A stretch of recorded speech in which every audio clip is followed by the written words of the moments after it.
Graça e paz, meus irmãos. Deus abençoe a sua casa, Deus abençoe a sua família e Deus abençoe a sua vida. Nós estamos começando mais um trimestre da Escola Bíblica Dominical e desta vez nós estamos aqui com esta revista, que é uma revista alternativa. Eu vou explicar para vocês depois o que aconteceu e também nós vamos ver aqui um pouco da biografia do autor das lições desse trimestre aqui. E também nós vamos fazer um comentário muito breve sobre cada uma das 3 lições. E eu quero que você assista até o final, que no final nós temos algumas curiosidades. Bora para a vinheta, depois da vinheta a gente continua.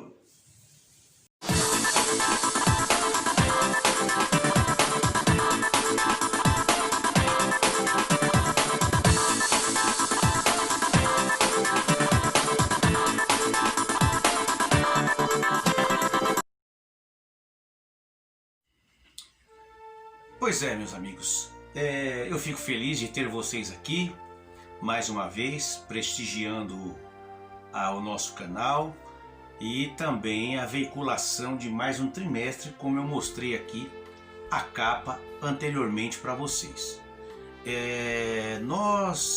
Antes de tudo, queremos pedir que você possa deixar nos comentários o local da onde você está vendo o nosso vídeo, em qual igreja você serve a Deus, qual ministério, de que cidade está nos vendo, porque vai nos ajudar a identificar o alcance da nossa voz e das nossas imagens. Também vou deixar aqui no link na descrição e também no final deste vídeo o nosso contato, caso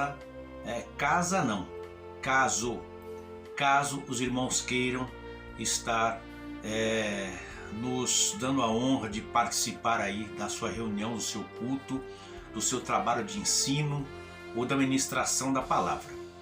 Nós estamos vivendo, vocês todos sabem, nós sabemos, essa epidemia aí deste coronavírus, e isso tem provocado uma onda de mudanças nas rotinas das igrejas em todo o mundo e inclusive no nosso país, no Brasil, e muitas delas tiveram que se adaptar às estratégias virtuais para que os trabalhos não parassem, as atividades religiosas não parassem. E uma dessas mudanças ela acabou chegando também à escola dominical, das igrejas que são ligadas à Convenção Geral das Assembleias de Deus no Brasil. E um comunicado do dia 6 agora desse mês que nós estamos acabando o mês, nos informou que o presidente do Conselho Administrativo da Casa Publicadora das Assembleias de Deus, ele informou que o órgão decidiu suspender a emissão das revistas referente a esse próximo trimestre que nós vamos entrar, a partir do dia 1º de julho, por causa dos transtornos aí que foram causados pela pandemia do Covid-19. Deixa eu arrumar um pouquinho melhor minha cadeira aqui, meu banquinho. Na verdade estou sentado em cima de um puff. E continuando, meus amados, entre os fatores citados aí para a tomada dessa decisão, a diretoria informou que isso foi necessário tendo em vista que a retomada e a normalização dos trabalhos presenciais na igreja, aqueles cultos com todo mundo reunido ali, continua ainda sem data definida, né? Então, essa regularização ela deve ainda se estender por um bom tempo. Eu acredito que aí nós vamos ficar ainda até setembro, outubro ainda, dentro desse contexto aí de distanciamento social. E aí o diretor alegou que as igrejas, em sua grande maioria, segundo ele, não conseguiram distribuir as revistas entre os seus membros de forma efetiva. E por esse motivo eles vão acabar também, então, repetindo esse trimestre que passou para estas supostas igrejas que não deram suas aulas presenciais, que agora nós estamos funcionando com um decreto onde reduz, o número de membros presentes na igreja. E além disso também as finanças da casa publicadora foram seriamente comprometidas. A gente sabe que, claro, que eles precisam desovar esse material que ficou encalhado lá. Isso aí é natural e eu não vou condenar isso, porque tudo isso teve um custo muito alto, não é? Só que nas redes sociais, muita gente da nossa igreja não gostou da ideia de ter de repetir a lição do segundo semestre, né? Bom, eu vou colocar aqui um print, né, que foi emitido pela CPAD, e vou fazer a citação para vocês também. E esse print ele diz basicamente que isso que eu acabei de falar, né? Isso basicamente que eu acabei de falar para vocês aqui. Então, o comunicado oficial diz o seguinte: a diretoria do Conselho Administrativo da CPAD reuniu-se em caráter extraordinário no formato virtual no dia 4 de maio com o objetivo de tratar de assuntos pertinentes ao momento que estamos vivenciando devido ao Covid-19. Evento este que tem afetado a vida das pessoas, das igrejas, das empresas e instituições de uma forma geral. Na reunião foi tratado este assunto e tomaram as seguintes decisões. Considerando que devido ao Covid-19 o governo determinou o isolamento social, interrompendo os trabalhos nas igrejas e impedindo os crentes de se reunirem nos templos, considerando que a retomada e a normalização dos trabalhos ainda não tem uma data definida, cuja regularização deve ainda se estender por um bom tempo, considerando que as igrejas em sua grande maioria não conseguiram distribuir as revistas de escola dominical entre os seus membros de forma efetiva, considerando que as finanças das igrejas foram fortemente comprometidas, a diretoria do Conselho Administrativo, em conjunto com a diretoria executiva, tomou a decisão de orientar as igrejas a utilizarem as atuais revistas do segundo trimestre no terceiro trimestre, que é julho, agosto e setembro. Mesmo ciente de que algumas igrejas tomaram a feliz iniciativa de realizar o ensino das lições bíblicas através das redes sociais, recomendamos que as mesmas sejam ministradas novamente, agora de forma presencial e mais enriquecedora, valorizando o caráter pedagógico e a comunhão entre os alunos. As igrejas que não tiveram interrupções de seus trabalhos e continuaram a ter as classes de escola dominical presencial e não queiram repetir as lições, favor contatar a CPAD, que possui alternativas para lhes atender. Havendo qualquer dúvida, favor entrar em contato com a CPAD, que está preparada para ajudá-los através da matriz ou da sua rede de filiais em todo o Brasil. Sendo isto o que tínhamos para comunicar, despedimos-nos rogando as bênçãos e a proteção de Deus sobre as nossas vidas, famílias, igrejas e toda a nação, bem como interceder pelo Presidente da República e todas as demais autoridades para que conduzam com sabedoria o nosso país. Nos laços do Calvário, Pastor José Wellington Bezerra da Costa, presidente do Conselho Administrativo da CPAD. Então tá aí, gente. Esta então é a capa da revista Alternativa. Eu vou deixar aqui do lado direito ou esquerdo aqui também a capa original, porque na verdade este trimestre aqui ela é a repetição de um dos trimestres do ano de 1993, cujo comentarista foi o pastor Eurico Bergsten, que eu tive o prazer de conhecer vivo ainda lá pelo final dos anos 90. E aí eu peço até que você deixe aqui nos comentários aqui embaixo se você concordou com isso que a CPAD fez, que as revistas sejam repetidas novamente, o trimestre passado seja repetido agora também novamente, a fim de que presencialmente os alunos tenham um contexto pedagógico melhor, ou se você acha que fez bem a CPAD em ter colocado este sistema alternativo aqui. Meus amados, antes de nós entrarmos propriamente na lição, ou pelo menos nos trechos principais, eu que estou dando um panorama geral, e depois do próximo vídeo sim, nós vamos veicular a primeira aula, que é Daniel ora por um despertamento, só no próximo vídeo. Esse aqui é apenas um panorama geral. Eu quero falar um pouquinho aqui do pastor Eurico Bergsten. Ele, no dia 13 de agosto desse ano, se estivesse vivo ainda, ele estaria fazendo 107 anos de idade. Lars Erik Ole Bergsten foi missionário finlandês enviado pela missão sueca para trabalhar no Brasil. Pastor, ensinador, escritor, comentarista de revistas de escola dominical e professor de escolas bíblicas das Assembleias de Deus. Mais conhecido no Brasil como Eurico Bergsten. Ele foi um renomado ensinador das Assembleias de Deus no Brasil. Nasceu em Helsinki, capital da Finlândia, em 13 de agosto de 1913. Era o terceiro dos 6 filhos do casal Nils August e Elsie Aurora. Seus pais eram luteranos e ensinaram seus filhos a palavra de Deus.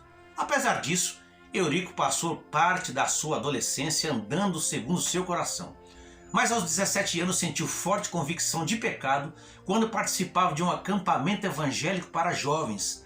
E no dia 6 de julho de 1931, no culto à noite, após o convite, decidiu-se a Cristo.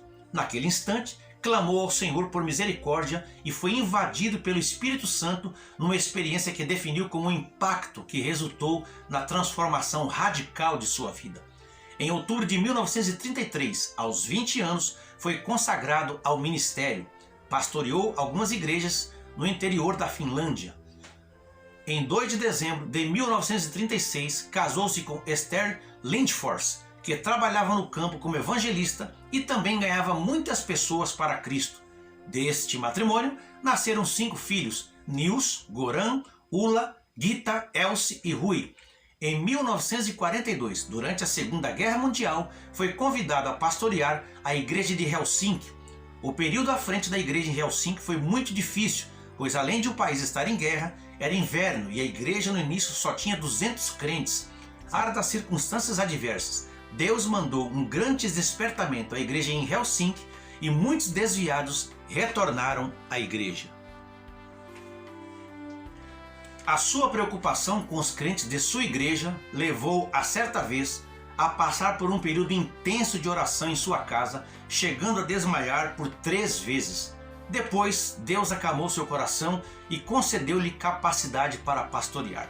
Conta-se que era impossível alguém enganá-lo. Quando algo errado acontecia com algum membro de sua igreja, Deus lhe falava.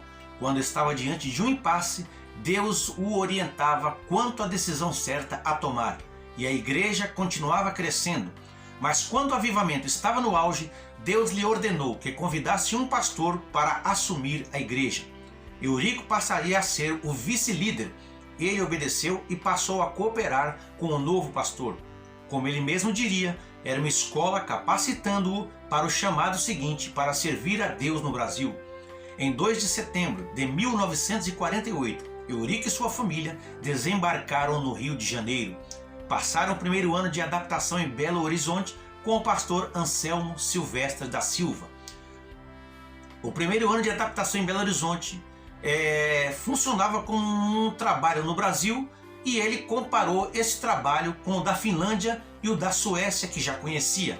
Em seguida, Deus o levou a Salvador de 1949 a 1956 e em Recife de 1956 a 1961, em São Paulo de 1961 a 1967 e no Rio de 67 a 73. Posteriormente, passou períodos curtos em Belo Horizonte, Recife e Salvador, e em 1978 fixou residência em São Paulo. Durante seu ministério no Brasil, trabalhou sempre ao lado da direção das igrejas, enfrentando problemas de liderança e ajudando a encontrar a solução para os casos. Ele influiu diretamente para acabar com as querelas eclesiásticas na Bahia, em Recife, onde empossou o pastor José Amaro da Silva na liderança daquela igreja, e em São Paulo. Depois participou do fortalecimento do ministério em São Cristóvão, no Rio. Nessa época, foi tocado por Deus para usar contatos na Suécia para beneficiar a CPAD, conseguindo uma impressora rotativa e outras máquinas, e participou da construção do prédio da CPAD em Vicente de Carvalho. Também dedicou-se ao ensino da Palavra de Deus. Escreveu 35 comentários para a revista da Escola Dominical e 5 livros de ensino teológico, reunidos pela CPAD em 1999 numa obra única sob o título Teologia Sistemática.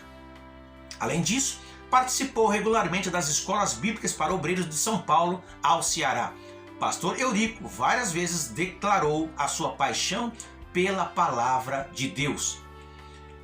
No fim de 1998, foi avisado por Deus da aproximação da sua morte. No dia em que isso aconteceu, repetiu várias vezes e com muita euforia.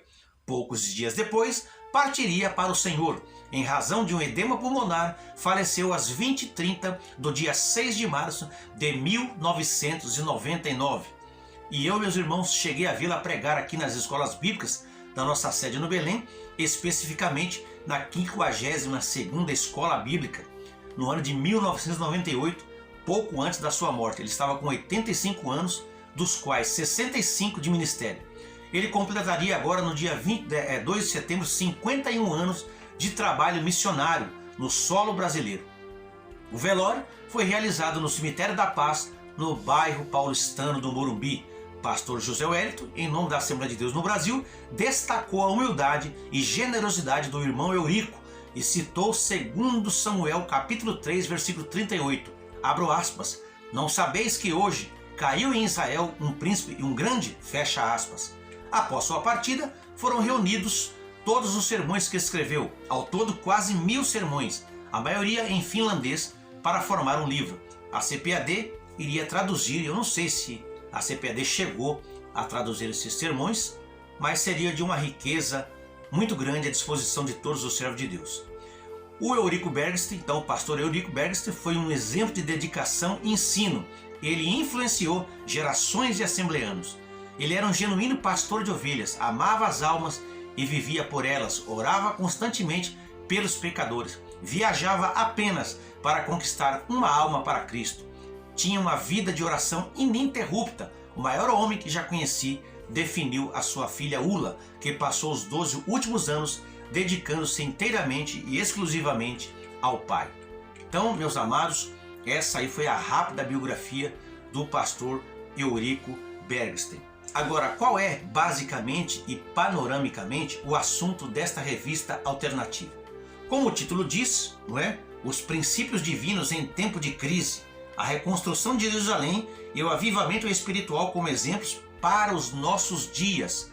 Então, aqui nós temos o pano de fundo aqui, a reconstrução de Jerusalém, e esse trimestre vai mostrar que foi nas grandes crises que houve os grandes avivamentos. Eu peço que você assista até o final, que no final eu vou mostrar algumas curiosidades para vocês, ok? Nós vamos então citar aí as nossas lições. A lição número 1, o título é Daniel ora por um despertamento.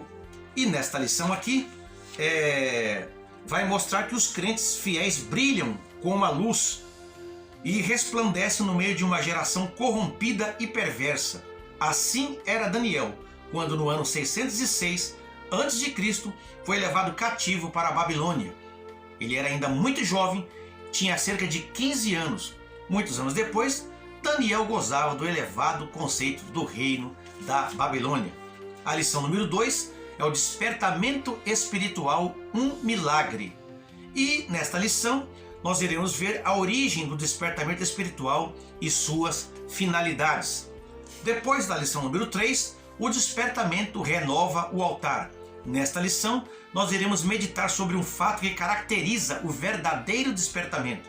Trata-se da necessidade que os homens passam a sentir de se chegarem mais perto do altar de Deus, a fim de estarem cada vez mais perto de Deus. A lição número 4 é a construção do templo enfrentou oposição. E nesta lição tão abençoada aqui, vai mostrar que o altar havia sido restaurado e a festa dos tabernáculos celebrada, e o holocausto contínuo estava sendo oferecido cada dia conforme o rito. A vida espiritual dos judeus, que havia retornado do cativeiro, seguia o que estava prescrito na lei de Moisés. Somente esperavam o momento de iniciar a reedificação do templo. A lição 5, cujo título é Zorobabel recomeça a construção do templo, vai mostrar que nós estudaremos como Deus, depois de a construção do templo ter ficado parada por 15 anos, enviou socorro através do ministério de 2 profetas, Ageu e Zacarias. A próxima lição, a de número 6, o título é Neemias reconstrói os muros de Jerusalém.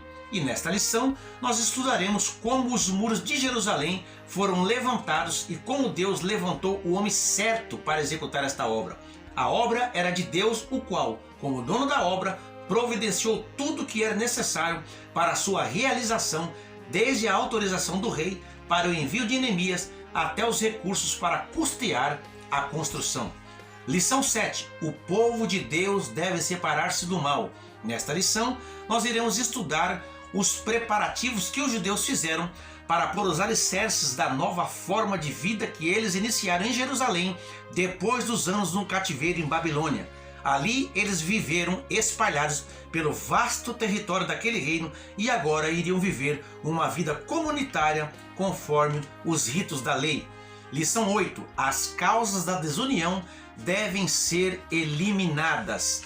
E nós veremos então nessa lição um conflito que surgiu entre diferentes classes sociais e como o problema foi solucionado. Lição 9. Como vencer as oposições à obra de Deus.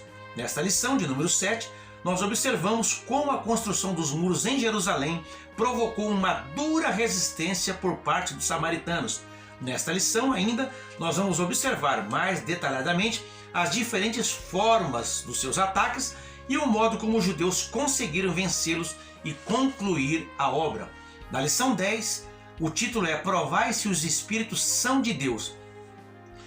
Na lição de número 9, que eu acabei de citar, que foi sobre o estudo das diferentes formas de ataque que o inimigo da obra de Deus usa para lutar contra o servo de Deus. E essa aqui praticamente é um complemento que vai ser dedicado ao estudo de como o inimigo ataca por meio dos falsos profetas. Na lição 11, o título é Esdras vai a Jerusalém ensinar a palavra. E nesta lição aqui, vai mostrar o grande valor do ensino da palavra de Deus, não é? E também nós veremos como o governo da Pérsia enviou Esdras a Jerusalém a fim de verificar se a vida eclesiástica dos judeus estava conforme a lei de Deus. Lição de número 12. Esdras e Neemias combatem o casamento misto. E nesta lição nós iremos estudar o grave problema do casamento entre judeus e mulheres pagãs. Nós veremos a enérgica ação de Esdras e de Neemias para solucionar este problema e também o que a palavra de Deus diz sobre o assunto. Na lei de Deus aparece a ordem, abre aspas, não faças concerto com os moradores da terra, nem tome de suas filhas para os teus filhos, fecho aspas. Foi por este motivo que o sacerdote Esdras, conforme a leitura da nossa lição, ficou perplexo quando tomou conhecimento de que o povo, depois de haver voltado do exílio, tomava mulheres dos povos gentílicos em redor, misturando a semente santa. O povo começou a seguir as abominações dos povos. Então ele chorou, rasgou seus vestidos e buscou com profunda dor a ajuda de Deus, reconhecendo que eles com isto haviam deixado os mandamentos, violando-os, aparentando-se com os povos destas abominações. O resultado deste movimento foi uma purificação e tomada de atitude firme em obediência à palavra de Deus. E finalmente, a última lição é a vigilância conserva pura a igreja. E nesta última lição desse trimestre, vai mostrar que o Espírito Santo, ele nos desperta, nos dizendo que o tempo se abrevia. E nós vamos aprender a meditar na parábola de Jesus, escrita em Mateus, capítulo 25, de 1 a 11, onde encontramos 10 virgens que ouviram o clamor da meia-noite, mas apenas 5 delas estavam preparadas para ele. Deus nos abre os corações para compreendermos a sua palavra, pois temos a necessidade de estarmos devidamente preparados. Então aí, meus amados, nós vamos aprender tudo isso, não é? E com certeza, na primeira lição, inclusive, não é? É um trecho do livro de Daniel, que é apenas para justificar a prática e o contexto de um avivamento, e depois a base do trimestre vai ser aí descortinado pelos livros de Esdras e Neemias. E os irmãos compreendem a situação que nós estamos vivendo hoje, não é? Ainda mais esse restante de ano, né? Nós temos aí praticamente 6 meses para acabar o ano. A gente vai ver minimizar o efeito dessa pandemia, com certeza, mas ainda em nosso meio há muita gente desequilibrada, espiritualmente inclusive, muita gente assustada, angustiada, doente, no meio da nossa parentela também, esmorecendo na fé. E essas lições, elas vieram em boa hora para que nós possamos não só nos edificar, mas também auxiliar aqueles que estão à nossa volta, E, meus amados, eu quero então encerrar por aqui, porque foi apenas um panorama geral, foi apenas aqui uma biografia do autor da revista, e eu tive o prazer de tê-lo, como eu já disse no início, ouvi-lo ministrando a palavra de Deus, e eu guardo todas as coisas do meu pai. Meu pai, ele foi aluno da escola teológica Cícero Canuto de Lima, que hoje se chama FAESP, nos anos 80, e ele comprava todos os livros que eram indicados pela escola e também colecionava, eu guardo até hoje, as revistas de Escola Bíblica Dominical. Eu tenho aqui uma revista de Escola Bíblica Dominical com um papel ainda bem inferior ao que a gente usa hoje. Essa revista aqui, ela é de julho a setembro de 1984. Pode ser que ainda alguns de vocês que estão vendo esse vídeo nem tinham nascido ainda, porque quem nasceu em 84 tem hoje 36 anos de idade. E aqui nós temos o comentarista dessa lição, o pastor Eurico Bergsten. Eu também tenho uma outra lição aqui, que é a revista Maturidade Cristã, que é a antiga revista de Escola Bíblica Dominical, Jovens e Adultos. Ela é do primeiro trimestre de 1991. Essa revista aqui também, ela tem como comentarista o pastor Eurico Bergsten. Está até meio sujinha aí, né? Quase mofou, mas eu consegui salvar a revista e realmente uma benção. Eu tenho esses livros também, que depois foram todos atualizados, do pastor Eurico Bergsten, Teologia Sistemática, né? A Doutrina da Igreja e a Doutrina dos Anjos. Esse livro aqui, para os irmãos terem ideia, ele é do ano de 1981. Está aqui, ó, bem aqui pertinho do meu dedo, o ano aqui, 1981, né? Quem nasceu em 81 aí, já está aí pelos seus 40 anos. Tenho essa também, Doutrina do Espírito Santo, Doutrina do Homem, Doutrina do Pecado e Doutrina da Salvação, do pastor Eurico Bergsten. Está aqui também, esse ano do livro de 1980. Tenho outra também aqui, Teologia Sistemática, do ano de 1979. Eu me lembro que foi o Ano Internacional da Criança, Eurico Bergsten. Todos esses livros foram recomendados pela escola Cícero Canuto de Lima. Tem aqui também a Bibliologia, Doutrina de Deus e Doutrina de Cristo, Eurico Bergsten. Então são riquezas que eu acabei herdando do meu pai. Esse aqui é de 1981 também. Eu tenho outro também que é a Doutrina das Últimas Coisas, mas eu não achei na minha biblioteca. Eu estou precisando comprar uma estante, ela está um pouco bagunçada. Mas, irmãos, são riquezas maravilhosas que vale a pena você guardar. E o bom da palavra de Deus é que ela nunca fica velha. Ela é nova a cada manhã. Meus amados, um abraço a todos vocês. Continue seguindo aqui o nosso canal. Compartilhe se você gostou. Curta a nossa página, isso fortalece muito o canal, não é? E também ative o sininho para que quando eu veicular o próximo vídeo, que vai ser daqui, talvez amanhã ou depois de amanhã, já para a primeira lição, você possa ser notificado, tá bom? Deus abençoe você, um abraço a todos e que a bênção de Deus esteja sobre a sua casa.